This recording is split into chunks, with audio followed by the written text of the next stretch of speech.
Namaste guys. So I wanted to just share with you a little bit on working on our lotus pose. So I know a lot of you are striving for poses where, you're bringing your feet up towards your head. You're even working on your compass pose and you're working on leg behind the head, making sure that you have a diagonal rotation out to bring your foot behind your head. Okay, so you have these movements, but this creates a lot of pressure on your neck and your core to hold this pose.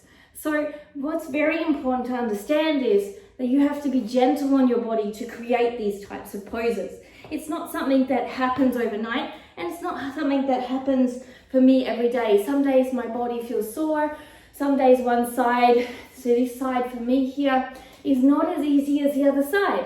It doesn't go as deep as naturally, it doesn't feel as comfortable. So when I have those days, I might just have to sit here, for example, and hold this pose instead of letting it go. I might still be able to create movements with it, but you can see that it's not as comfortable. And that's important to understand, okay? So it's important to understand nothing is natural on both sides. Nothing is easy all the time. Nobody wakes up just to get these poses. As you know, flexibility is very important, but so is strength. So I like to work my poses with strength and flexibility.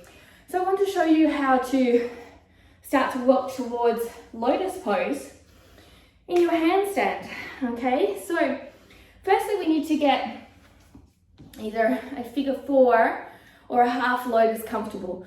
And my yoga teacher actually got injured and hurt his knee, and he's now able to do pistol squats and lotus pose, but he doesn't push it. And he doesn't want to go there if it's hurting. So just so you know, if you've been injured, there is possibility for growth again too, but growth doesn't have to look like the pose again. It can look like you saying, this is enough for my body. Now, for those that are practicing handstands, what I'd like you to try is to have a distance away from the wall where you can have a pike position. So your leg is out, okay? Once you've got that distance about arm width away from the wall, you're going to place one leg either into figure 4, a little higher lotus, or complete half lotus. And from there, place your hands down underneath your shoulders. Make sure you have nice, strong aligned shoulders. And work yourself up onto the wall, okay? From here, I want you to push out into your shoulders, wrap your shoulders and arms, push up into the inside of your hands, and hold in here and breathe in deeply. I want you to try and hold for 10 to 30 seconds. Shakes are welcome. You can point off onto your toe, try and get some hold time, and slowly come down. Red faces are normal. Blood is running to the lower extremities. There's nothing wrong. So be mindful of that. That's just a normal part. If you're getting dizzy or feeling headaches, that does pass over time when you're learning handstands, but take it slowly, don't rush. So do one side, and then again, exactly the same depth, wherever it was. Do exactly the same on the other side. So come up onto your wall, whatever means necessary, and hold in here. Maybe pointing out onto your toe, as I said. Try to find a little bit of hold time before you come down, or maybe even a slow come down. That would be the first point when you're working on it. Secondly, I would suggest try turning around on the wall and working into your half lotus, okay? Now, if you can't already get into a lotus without the wall, you may need to work on that first, okay? So using the wall helps to balance. So kick up onto the wall, a little bit away from the wall here. Oops. From here, you're going to bring your foot in to your hip crease and open up your knee. Practicing holding here and breathing deeply, wrapping your arms in. And then you'll bring the other arm up and you'll try the other side. Breathe deep and hold here.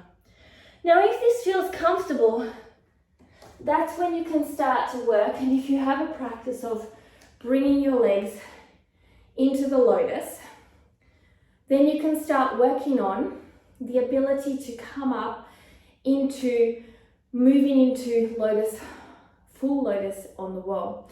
So to do that, I'll give you an example. You will need to have warmer hips. You'll come up onto the wall exactly the same way, using the wall as your safety mechanism. You'll bring one foot in, and then from there, bring the other foot down. Okay, bring that knee back so you can bring that foot over and slowly walk your foot down. And there you have your full lotus.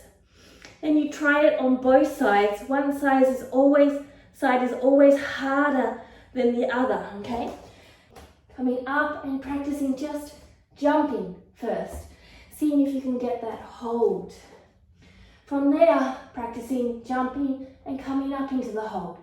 And once you've got that, practicing bringing your leg down and eventually practicing trying to work your feet together into the lotus. It takes time and practice, okay? And coming down with a little thump. Don't forget to subscribe and thumbs up. Have a great day. Namaste.